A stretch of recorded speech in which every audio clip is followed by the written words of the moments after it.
what was hard to get over was being blamed for something that not only I didn't do. Meghan Markle couldn't hold back her tears in front of the cameras right at the moment Prince Harry was suddenly swept into a storm of shocking allegations involving drug use. This is no longer an isolated scandal. It's the sign of a growing fracture, one that now threatens to consume the entire British royal empire. The situation became even more volatile for Meghan when her so-called aristocratic fruit preserve brand as ever came under harsh and unforgiving criticism from the online public. And so the questions begin to emerge. Were those tears genuine or part of a carefully orchestrated performance meant to divert attention from far more pressing concerns, like what Prince Harry is truly dealing with? Is this the end of a fairy tale romance or the collapse of a meticulously planned media campaign? How will King Charles and the entire British royal family respond to this new tidal wave of scandal? All will be revealed in the next video. 1. Meghan's collapse, silent tears. If anyone were to ask where Meghan is at this point, the answer would be she's struggling through a failure that can no longer be denied. Meghan Markle's brand launch wasn't just a misstep, it was a slow-motion media disaster unfolding before millions of eyes. People weren't surprised they had sensed it coming, and now they're simply watching in silence as the shattered pieces of an ambitious but ill-prepared dream fall apart piece by piece. When As Ever was officially introduced, it didn't soar. As hoped, it crashed headlong into a wall of doubt, then exploded into fragments of chaos with no clear escape. From the original name, American Riviera Orchard, which had to be changed due to a trademark dispute, to the product lineup featuring fruit preserves, floral salts, and artisanal rose jars.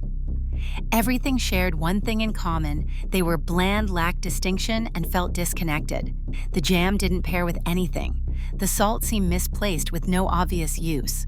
The flower jars, though beautiful, conveyed no meaningful message.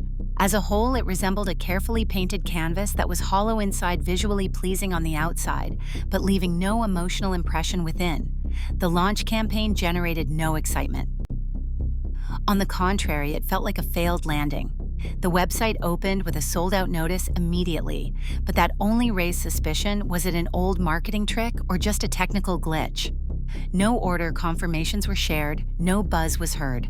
What remained was a silent website, abandoned and empty, like a stage after a failed performance. In reality, the sold-out claim was quickly exposed as a dated marketing tactic orchestrated to simulate scarcity, something today's consumers are too savvy to fall for. Some reports claimed a person had purchased 50 jars at once, but upon checking, the actual purchase limit was 6. A fake sellout wave, like a tired play desperately trying to revive itself on an all-too-familiar stage. The captions littered with heart emojis, the forced smiles in promotional photos, all carried the unmistakable scent of desperation airbrushed through an Instagram filter. The harshest blow came from renowned jam expert Donna Collins, known for over 30 years in the American jam industry, who bluntly called the apricot spread a disaster that shouldn't be called jam-adding. Only people who mess up call it a spread. Her remark struck a direct blow at the brand's lofty ambition to position itself as premium. Even the brand logo, designed with palm trees and birds to evoke elegance and serenity, was quickly outed as a near copy of one from a small Spanish town. Social media erupted. You can't redefine history if you can't even design your own logo. Meghan's silence in response only intensified criticism, fueling suspicion that she was avoiding accountability rather than facing it head-on. Not only did the products and branding fall short, but the accompanying media efforts also failed to rescue the situation. The Netflix special was slammed as soulless, cold, and devoid of emotion. The podcast Confessions of a Female Founder was dismissed as bland, superficial, and lacking any genuine motivation or authenticity behind the business. What should have been an opportunity to connect with the public became a prolonged commercial that left no lasting impression. Meghan once believed that the royal spotlight, even if fading, was still enough to transform her into a symbol of aspirational living. But that light couldn't salvage a brand that lacked a soul. The debut product, flower garnish, was meant to symbolize elegance, but ended up resembling a Pinterest mood board. Beneath the clear glass were meticulously arranged dried petals, visually appealing but functionless and emotionless, with no reason for existence other than it looks kinda pretty. The main product, jam, failed even more dramatically to meet expectations. Meghan called it jam, but experts disagreed. Donna Collins didn't hesitate to mock it. If you mess up the recipe, call it a spread so you don't look bad. A direct hit to the pride of a brand desperately trying to survive in a brutal media marketplace. The entire brand identity was wrapped in sweet pastels, curly fonts, and Pinterest-style phrases like "Cheers, dears," evoking early 2010s aesthetics. It looked cute, but felt empty. There was no Meghan in it, no unique character, no depth, no story. Just carefully curated imagery that left no emotional residue, like a painted Easter egg long since hollowed out. Even Meghan's most loyal fans began to wonder, what is this brand actually about? Who is it for, and why does it even exist? The lifestyle Meghan tried to build now feels like a luxurious, aristocratic cosplay hollow and uninspired, and the market data is proving it. Despite being marketed as sold out, actual sales were shockingly low. One source revealed it's possible that fewer than a few thousand jars were sold. No one builds an empire out of a handful of trinkets and some color-corrected Instagram shots. Worse yet, the very industry Meghan sought to enter seems to be quietly rejecting her. When a jam industry icon, the Queen of Jam, calls your product a failure in a glass jar, the damage isn't just commercial. It's a loss of trust, a loss of credibility, a loss of the support that once elevated Meghan to modern icon status. The loyal Sussex fanbase is now suspected of bulk buying just to prop up her image. The public doesn't hate Meghan for succeeding, they hate being misled. When people expect an honest brand with real value, but receive a glamorized product built for the camera, trust is broken and rarely returns. At 43, Meghan stands at a crossroads. One direction leads to a fading royal identity, the other to a glossy but hollow American influencer persona. As ever is the mirror of that confusion, a forced fusion of Hawaiian vibes that failed to breathe even a flicker of inspiration into the hearts of potential customers. 2. Harry spirals due to drugs. While Meghan Markle continues to struggle with reality TV ventures and lifestyle brands that come off as superficial, Prince Harry is spiraling, but in a completely different direction. No longer the rebellious prince with a charming edge, Harry now appears as a man deep in battle with himself, a battle that can no longer be hidden behind forced smiles for the cameras. In recent public appearances, Harry has left behind a consistent impression emptiness. The spark is gone, the charisma has vanished, the vitality has faded. His eyes seem vacant, as though seeing through everything, or perhaps trying desperately to avoid reality. Some body language experts have observed that Harry appears to be in a state of emotional disconnection, a psychological defense mechanism triggered by severe internal crisis. What's especially troubling is that this isn't the first time. Long before marrying Meghan, Harry had publicly admitted to using drugs, alcohol, and marijuana since the age of 17 to soothe the pain of losing his mother and escape from royal isolation. In his memoir, Spare, he described using psychedelics and speaking to Princess Diana's spirit, a confession that was both haunting and emotionally charged. There have been many instances where he was caught visibly high at chaotic night parties in Mayfair clubs or behind the scenes of military events. The palace once placed him in rehab for exactly 1 day as more of a PR move than a genuine treatment. But drugs rarely let go, especially for those with wealth and privilege. Whether cloaked in the image of a brave soldier or a dedicated father, Harry has repeatedly been seen in states of clear disorientation. Sources from Montecito, where the couple now resides, report at least 2 instances when ambulances were called at night due to Harry allegedly overdosing. Not a single news report emerged. Everything as usual was quietly swept under the rug by their media team. A recent photo taken in London sparked a firestorm online. In it, Harry appears disheveled, stumbling, his eyes bloodshot and face haggard, as though he hadn't slept for days. One commenter bluntly remarked, "He looks like he's carrying a whole pharmacy inside him." Floods of PR images quickly followed in an attempt to sanitize public perception. One day, it was Harry joyfully playing with disabled children. The next, he was shown awarding medals to veterans, every appearance choreographed to erase suspicion. But the eyes never lie. In every appearance, the clouded gaze, the lifeless smile, they all seem to scream, one thing: Harry is not okay. There's been no official confirmation of a relapse, no statement, no comment from the royal family. But erratic behavior, hollow expressions, and a well-documented history of substance use make it harder for the public to ignore the whispers.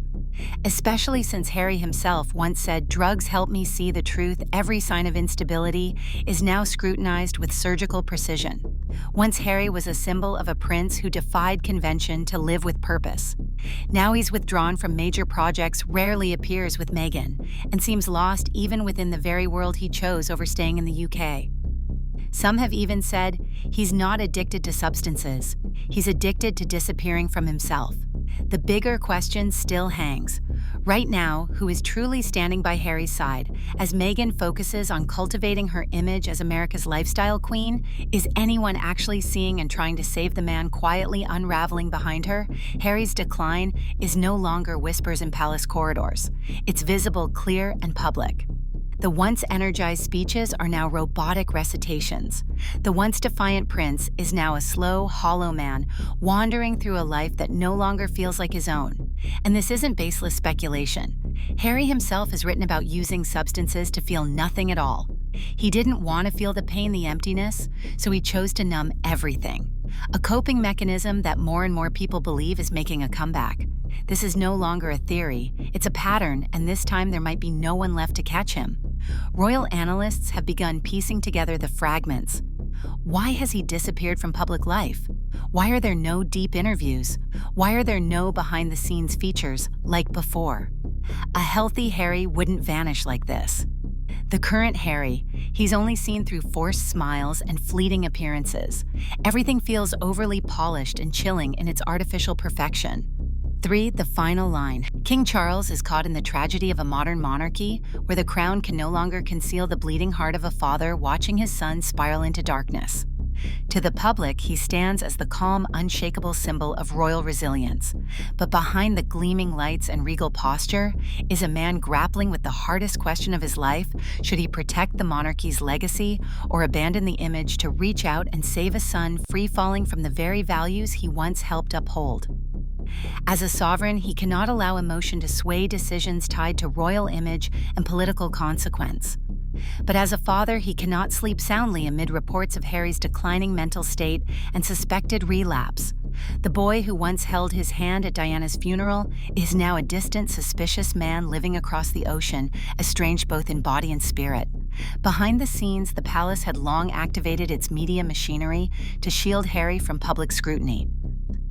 When international tabloids leaked damaging details, drunken parties, sleepless nights, whispers of substance abuse, the royal PR team swiftly stepped in, extinguishing fires before they spread. There are stories never told, images never released, all in service of protecting the son who walked away from royalty, but never from a father's heart. Yet when the one in danger chooses to turn away, Charles's efforts begin to feel hollow.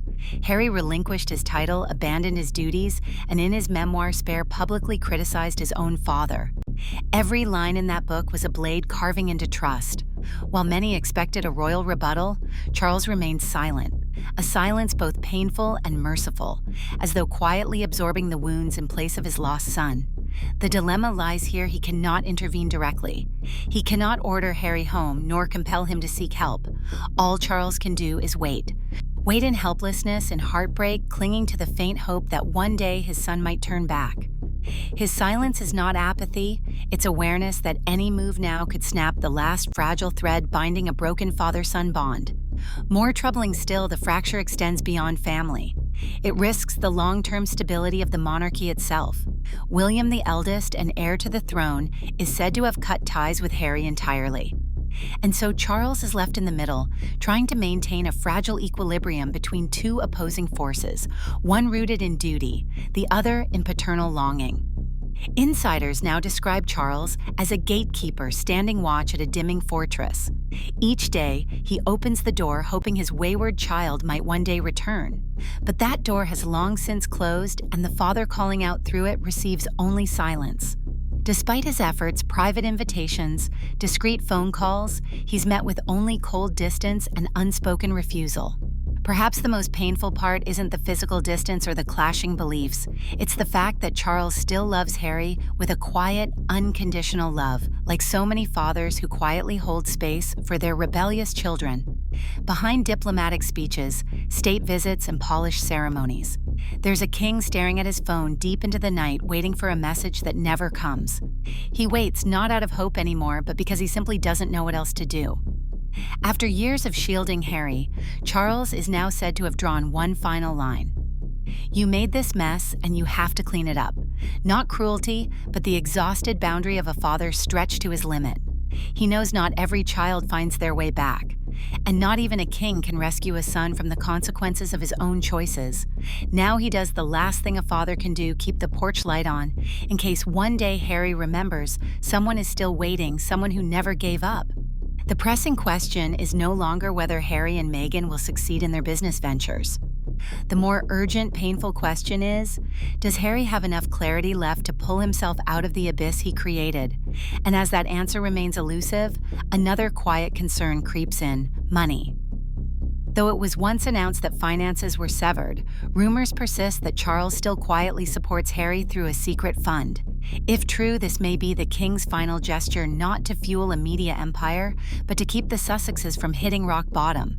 But even if funds still flow, patience cannot last forever. Charles faces pressure from all sides, from within the royal household, from the public eye, and from the legacy he strives to uphold. A monarchy on the verge of generational transition cannot afford to bankroll a runaway PR disaster. Then a wild card emerges: Princess Eugenie.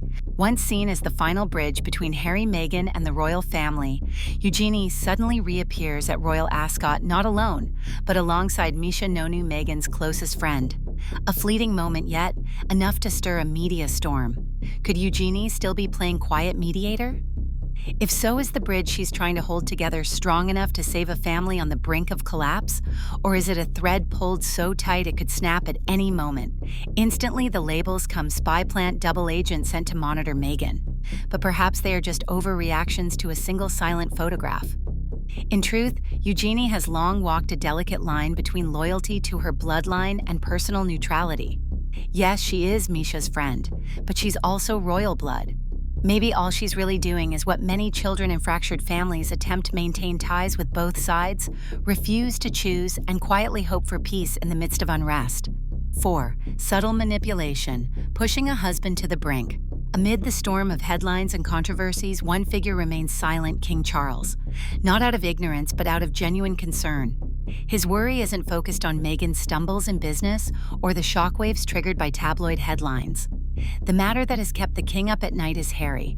The title of prince may remain, but the man himself is increasingly unrecognizable, a lost soul adrift. And that transformation has shaken even the most stoic corners of the royal establishment.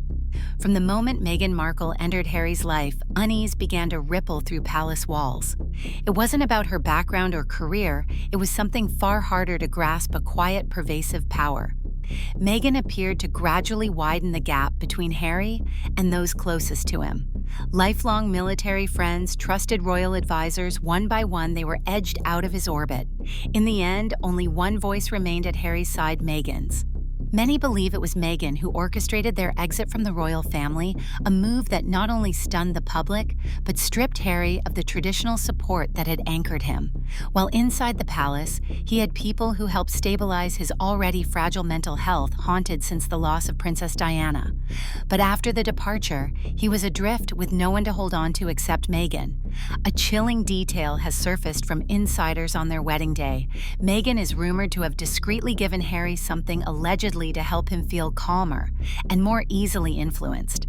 What may seem like a harmless gesture has since taken on a far more disturbing meaning, a signal of the soft control she held. When people revisit the footage, Harry's glazed expression, his faltering steps, questions arise. Was that the moment Meghan gained full control? No one denies Harry's troubled past: depression, alcohol abuse, and substance dependency once haunted him. But instead of helping him heal, many believe Meghan leveraged those vulnerabilities for control. In recent public appearances, Harry no longer resembles the bold-spirited prince of the past. He looks depleted, his presence hollowed out, like his very identity has been drained. Insiders claim that while Harry repeatedly delayed therapy sessions, Meghan's projects film, shoots, interviews, product launches always took precedence. When Harry began stammering, speaking incoherently in ways never seen before, public concern mounted. Had he relapsed? A growing theory suggests Meghan didn't directly administer substances or force anything. Instead, she created the ideal conditions for Harry's collapse, a world of isolation, pressure, and confusion, quietly pushing him into a dark corner. Meanwhile, Meghan maintained a composed, focused image, as if she alone held the winning hand. Royal commentators have even coined a term for this method, the retreat strategy, a calculated withdrawal that leaves Harry weak and dependent and too unsteady to make his own decisions. When his footing slips, she becomes the sole authority managing finances, legal affairs, and public appearances. And the pattern is clear. Every major move by the Sussexes in recent years bears Meghan's imprint.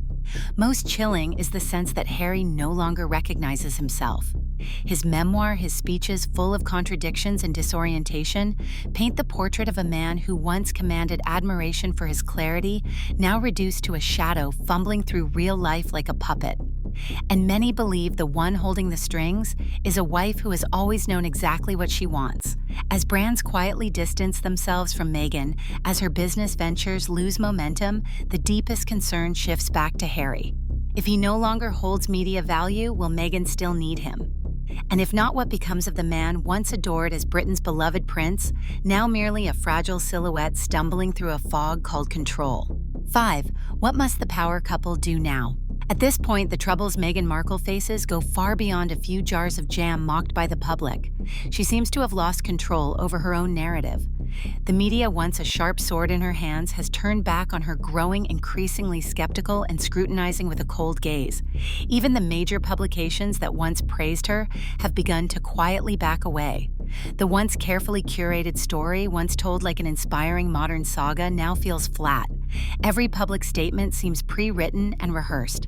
Every post is so polished it becomes lifeless, lacking emotion, depth, or truth. And that's exactly where the cracks begin to show. Meghan, or at least her public image, is becoming so vague that it's almost impossible to grasp.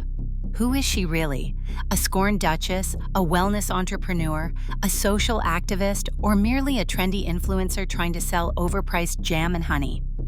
The problem is that at this moment she fits none of these roles. She's simply a celebrity grasping at fading spotlight while the life behind the scenes quietly crumbles layer by layer.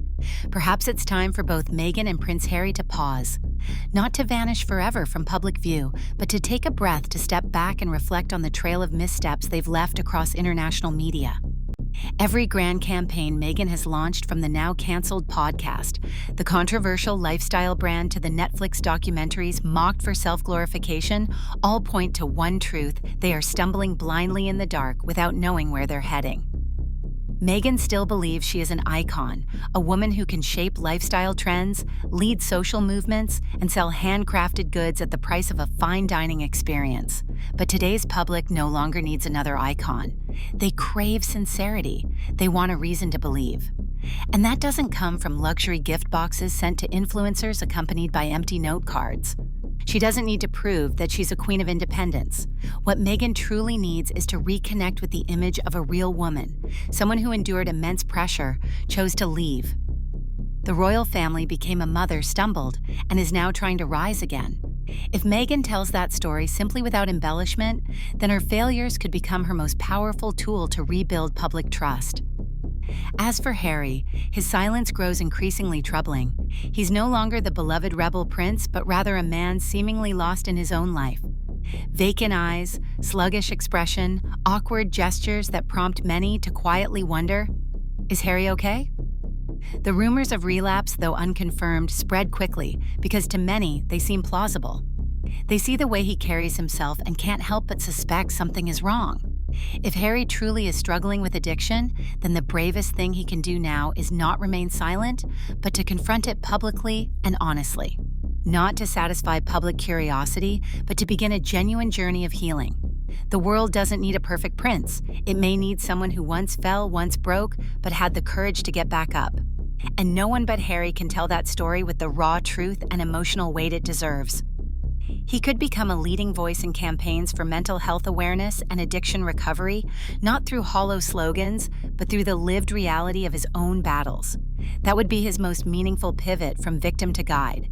But that can't happen if Meghan keeps him in a golden cage called their shared brand, where every move is calculated for PR. This is the moment Meghan must step back, not to disappear, but to make space for the truth to be heard. She can't keep playing the role of the limitless woman without being seen as hollow. She must choose something that truly matters to her, whether it's fashion, food, or feminism, and dedicate herself fully from the heart, not from a media strategy document. Today's audience is no longer captivated by a power couple image. They want a real couple, two flawed individuals yearning to start over. Two people willing to strip away the costumes, no stylists, no scripts, no filters, to live authentically, to admit their mistakes, and to heal together. That's the only image left with the power to move hearts, not because of their scandals, but because they dared to face the truth after years of illusion. Because fame cannot rescue a fractured soul. Social media cannot replace a genuine embrace. And a personal brand, no matter how dazzling, cannot mend a marriage slowly rotting from the inside due to a lack of honesty. If Harry and Meghan still love each other, if they still love themselves, then this is their last chance to stop, be still, and begin again. If they don't, all that remains will be a legacy stained with disgrace, not because they were once royals, but because they once had the chance to choose differently and let it slip away beneath the hollow applause and the cold glow of the spotlight. Thank you for staying with us until the final moments of today's video, where we've not only witnessed Meghan Markle relentlessly chasing the spotlight at any cost, but also quietly followed Prince Harry's freefall into darkness. What are they truly searching for? Power, recognition, or simply an insatiable hunger for attention that never fades? How much longer before Meghan realizes not everything that glitters is gold? And does Harry have the courage to step out of the spiral he once willingly threw himself into? If you too are carrying questions like these and want to continue uncovering the shadows behind fame, the intricate machinery of media manipulation, and the real people hiding beneath the polished exterior, don't forget to hit the subscribe button, turn on notifications, and share your thoughts in the comments below. The truth has never stopped speaking, and we, like you, will always be the ones who stay and listen. Once again, thank you sincerely, and we'll see you in the next video.